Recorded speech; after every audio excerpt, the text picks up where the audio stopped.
lower end or lateral malleolus, the posterior groove.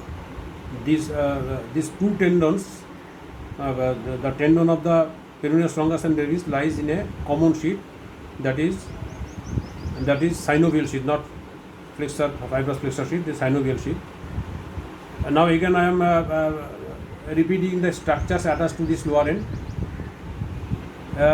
The anterior border of the lower end gives attachment to the anterior talofibular ligament, and the malleolar fossa at its upper end gives the posterior tibiofibular ligament, and at its lower part it gives attachment to the posterior talofibular ligament, and the rough triangular area at its anterior margin, lies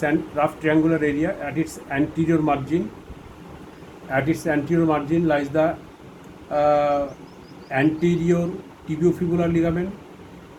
The middle area is the interosseous tibiofibular ligament, and posterior border gives attachment to the posterior tibiofibular ligament.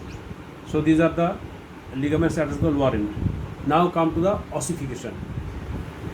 This shaft, in case of other long bones, the shaft develops from the primary center of ossification, which appears at about 7 to 8 weeks of intrauterine life. Upper end appears, the epiphysis of the upper end appears at about 4 years after intrauterine life, and it joins with the shaft at about 20 years. Lower end, it appears at about 2 years after birth, and it joins with the shaft at about 18 years. So here you should note that this bone defies the union of epiphysis, the law of union of epiphysis. It breaks this law because we know the epiphysis which appears first unites last. Here you see the epiphysis which has appeared 2 years of age, it has united 18 years. So it breaks the law. Here you see the upper end epiphysis has appeared 4 years and it has joined 20 years. Actually, according to law, which appears late, that unites fast. But it has not united fast.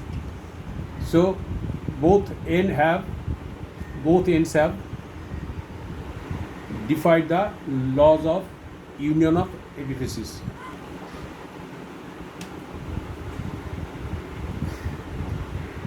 Now come to the applied importance of this bone.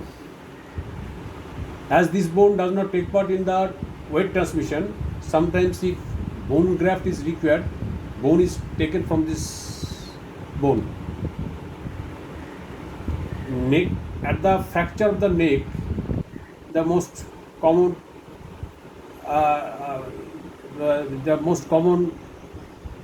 injury of nerve is the common peroneal nerve. And here you see in case of sprain of the ankle joint, the most important ligament which is involved mostly is the anterior talofibular ligament. Lower end fracture, if there is excessive eversion of the foot, then lateral malleolus may be fractured. In case of excessive inversion, the calcaneofibular ligament may be avulsed and it is torn with a portion of the bone. So these are the fractures. Now